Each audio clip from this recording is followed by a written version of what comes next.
अस्सलाम वालेकुम दोस्तों, मैं आपका दोस्त फ़हीम सन्यासी जी। दोस्तों आज लेके आए हैं जी हम नुस्खा तेल कलमी शोरा और नशादर का, जो आग पर भी तेल होगा और ठंडा होकर भी तेल होगा, जिसको कहते हैं जी ऊपर नीचे तेल और जारी और गवासी।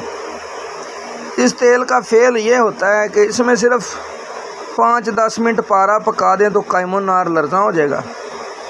अगर आधा घंटा इसके अंदर शिंगरा पका दें तो इसके अंदर कायम भी हो जाएगी, मोम भी हो जाएगी। हड़ताल वर्किया पका लें, कायम भी होगी, मोम भी होगी, जारी और गवासी होगी। मंसल पका लें, कायम और मोम होगा। सिंबल फार, रस कपूर, दार चिकना, तमाम रूही चीज़ें इसके अंदर पकेंगी। तो बनाने में इसमें महारत चाहिए। ये कीमिया की जान है। ये कीमिया वाले लोग करें लेकिन मुझसे रब्ता ना करें। इसको देखें, समझें, दिल समझ आ जाए तो बनाएं, ना आए तो ना बनाएं। और हुक्मान लोग बनाएं, शिंगरफ मोम करें। 3 खुराकें शुगर पे काया कलब हैं। इसी तरह हड़ताल बना लें तो 3 खुराकें एक हफ्ते 7-7 दिन के वक्फे से काया कलब हैं। जहाँ जहाँ आप समझते हैं कि हड़ताल काम कर सकती है, वहाँ 3 खुराकें मर्ज़ को जड़ से ख़त्म करेंगी। ठीक है जी।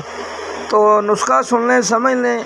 आपने क्या करना है जी, 1 पाव ये तांबे का बुरादा लेना है, रेती का रगड़ा हुआ ले लें तब भी ठीक है, नहीं तो बिजली की तारें लेके ना मोटर वाइंडिंग वालों से उसको काट के कैंची से पहले उसको जला लें। जला के रेत के साथ मल के धो लें अच्छी तरह से, उसकी निकल पॉलिश उतर जाए।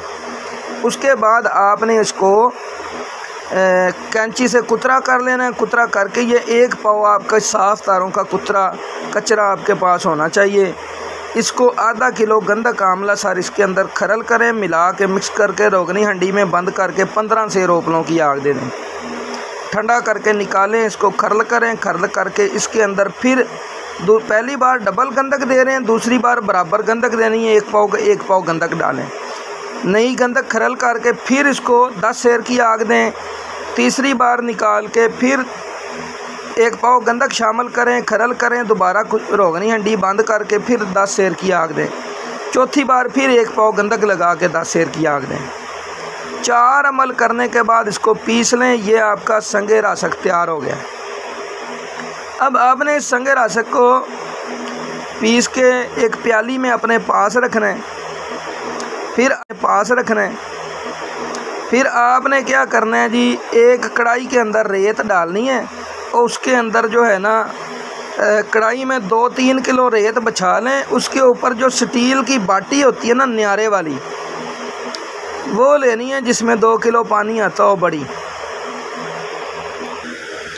ये देखें जी, ये कढ़ाई के अंदर ये मेरे पास कढ़ाई है, इसके अंदर रेत डाल दी है।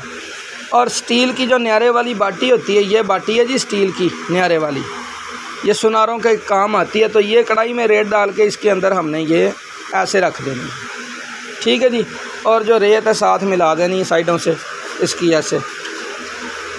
तो इसके अंदर, इस कढ़ाई के अंदर वाली बाटी के अंदर हमने 1 पाव कलमी शोरा जो है ना, सॉरी आधा किलो कलमी शोरा मुसफ़ा डालना है। चूल्हा चला देना है नीचे से। जब आपका शोरा पिघल जाए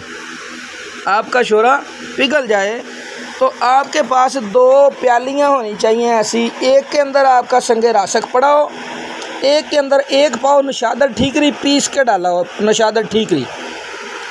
अभी आपने इस कढ़ाई के अंदर जब शोरा पिघल के तेल हो जाए, पानी हो जाए, कच्चा कलमी शोरा, तो पहले आपने 1 चम्मच जो है ना भर के संगे रासक का इसके ऊपर डाल देना है ऐसे खिलार के।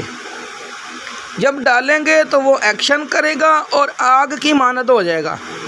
साथ ही आपने इधर से नशादर 1 चम्मच भरना है और ऊपर उसी संगे रस के ऊपर डाल देना, दूर देना है।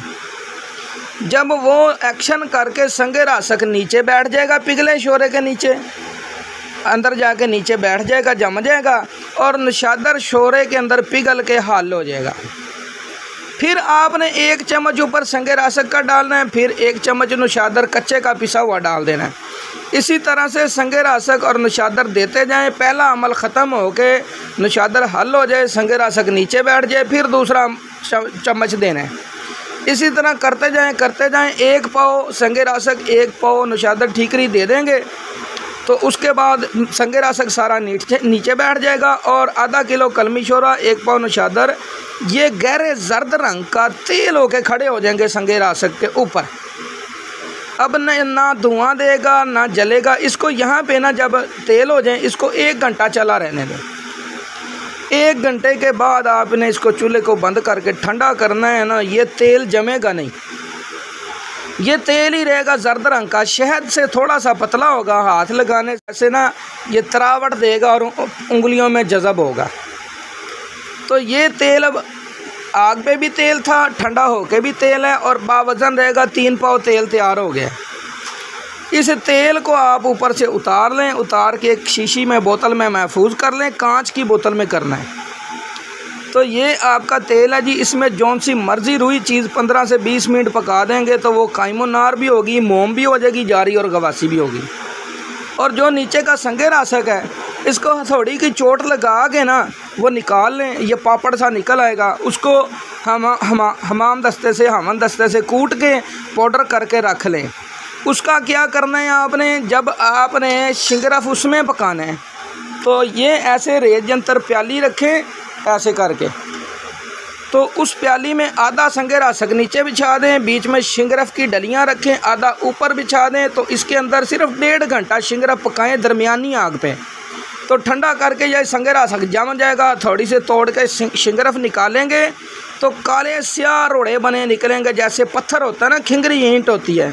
और उसका हुजम सुकड़ जाएगी, आधा रह जाएगा शिंगरफ का, वज़न पूरा होगा। और सुनारे की कसवट्टी के ऊपर ऐसे कस लगाएंगे ना तो रंगीन सुनहरी कस लगेगी। तो वो कीमिया वाले आगे उससे इस्तेमाल कर सकते हैं। इसको आगे फिर इस शिंगरफ कायम को इसी तेल में शोरे नशादर में 15 मिनट पकाएं, मोम हो जाएगा। और ये कायाकल्प है, 100 साला बूढ़े बंदे को जवान कर सकती है। तो ये पूरा नुस्खा मैंने शेयर कर दिया जी। अभी रिजवान शाह साहब ने मुझे इल्मो सन्यास कुश्ता साजी ग्रुप में ऐड किया था, वहाँ पे उन्होंने टॉपिक लगा दिया कलमी शोरा कायम जिसमें ये हो। तो मैंने सोचा कि चलो वहाँ ग्रुप में क्यों दें, चैनल पे देते हैं ताकि सारी दुनिया फ़ायदा ले सके। तो ये मैं भी अतीबा कराम की नज़र करता हूँ, दुआ में याद रखिए। अस्सलाम वालेकुम।